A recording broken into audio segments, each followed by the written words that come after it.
school class, after hearing that their school was directed to submit an environmental report, volunteered to do the report in place of the previous year's high-priced outside experts.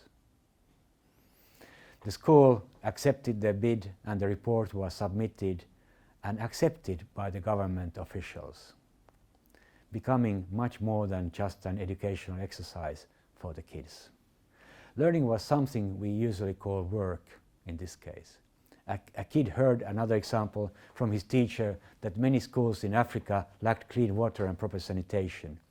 He founded a foundation whose volunteers have now dug more than 1,000 wells, bringing access to clean water and better sanitation to more than 700,000 people in 16 countries.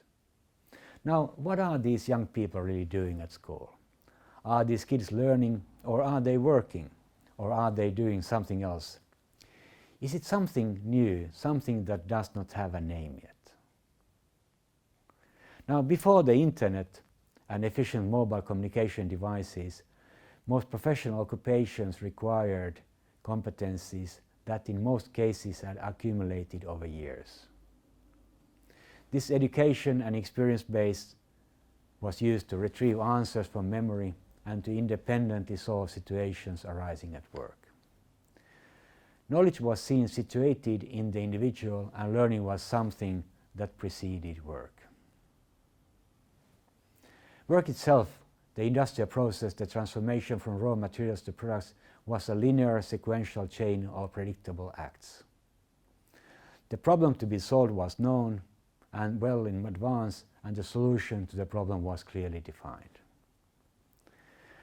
Now, the original problem that Henry Ford wanted to solve was, how could farmers get their goods to be sold on the markets in towns? Now, his solution was such a brilliant one that there was a time when half of all cars in the world were T-model Fords. The industrial era, the time of mass solutions to problems, was great for customers, but sometimes very hard and very bad for the workers. People came to be the interchangeable parts of the machines creating those products. Now, what we have later found out is that there are many problems without a mass solution. The content of work is then very different if we accept this as a fact. In the creative and learning-intensive world we live in, it is not about reductionist job roles and narrow, clear responsibilities anymore. In post-industrial work, the transformation process is a non-linear, a common movement of thought from unclear problems to developing solutions. Work then is exploration, both what comes to defining the problem and to creating solutions. It is about exploration, and exploration is learning. It is the same thing that the kids did at school. In the industrial model, the decisive thing was your individual knowledge, the things you had known before you could work. When work is exploration, what matters is not what you have yourself, but what you can access. What matters is your network. Today you work more from your network than from your skills. The decisive things are your relations. The new structures of work are dynamic communities continuously organizing themselves around shared context, shared interest, and shared practices. Practices of learning and value, like the kids did at school. The focus of industrial management was really on division of labor and the design of vertical and horizontal communication channels. The focus should today be different. It should be on cooperation and emergent interaction based on transparency, interdependence, and responsiveness. The question to ask that might help you are, for example, when you begin doing something, who knows about this? Who could help me here? Who is interested in the same topics I am interested in? And for all of us, it is about a new key competence, how we are present and how we communicate. The good thing is that you don't need to be present in a factory or in an office anymore, but you need to be present for other people. The individual experience base then is by default too narrow a starting point for efficient work. in any case. Experiences can be a huge asset, but experiences can also be a liability, creating repetition where there really should be innovation. Work is thus not performed by independent individuals, but by interdependent people in interaction. What I claim here is that work is interaction between interdependent people. In a way, a new way of understanding work and competencies is unfolding in the zero-distance world of the Internet. Knowledge should be understood as network communication, a very different approach. And this requires us to learn new ways of talking about education, competencies, and even work itself. What is also needed is to unlearn the reductionist organizing principles that are still the mainstream at work today. Work is communication, and the network is the amplifier of knowledge and value. The collective intelligence of our societies depends on the tools that augment human intelligence. We should really welcome the fact that people today are smarter in large measure because they have invented and use smarter tools, the tools we have in our pockets, the new machines, the new factories.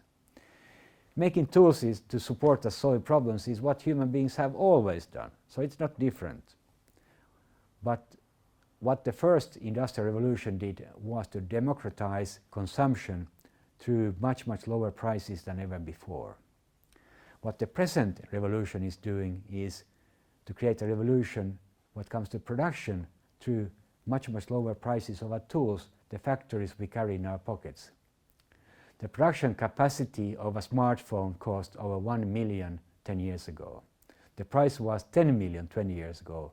Now it is here in our pockets. The interaction between our tools and human minds are so complex that it is very hard to try to draw a line between humans and technology. Neither is it a zero-sum game where the human brain is losing out to technological intelligence. But as technology changes, people and what people do are necessarily changed. And this creates totally new opportunities for technologically augmented human beings. We can now rethink what work is, and we can rethink what learning is. The automation of work we see around us is not part of the digital revolution. It is the last phase of the industrial era. The first phase of the new era is technology helping and augmenting human beings to do things in a more intelligent way. And there are a lot of similarities between work and learning. Work starts from defining problems, and learning starts from asking questions. Work is creating value, and learning is creating knowledge. Both work and learning require the same things: interaction and engagement. With the help of modern tools, we can create new ways for very large numbers of people to become learners and thus new workers. What we need to rethink some familiar concept. Learning itself has changed. It is not a matter of first acquiring skills and then utilizing those skills at work. Post-industrial work is, by definition, learning.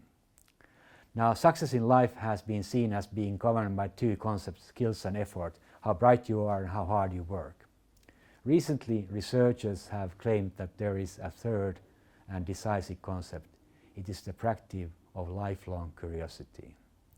Knowing what to do when you don't know what to do, as Piaget put it. That is the essence of both work and learning today. It is easy for us to see work as learning. The harder thing is to understand that learning should also be work that you get paid for. But anyway, the most inspiring and energizing future work may be in solving problems and spotting opportunities in creative interaction with your customers and with your network peers, like the young kids already did at some schools. Thank you.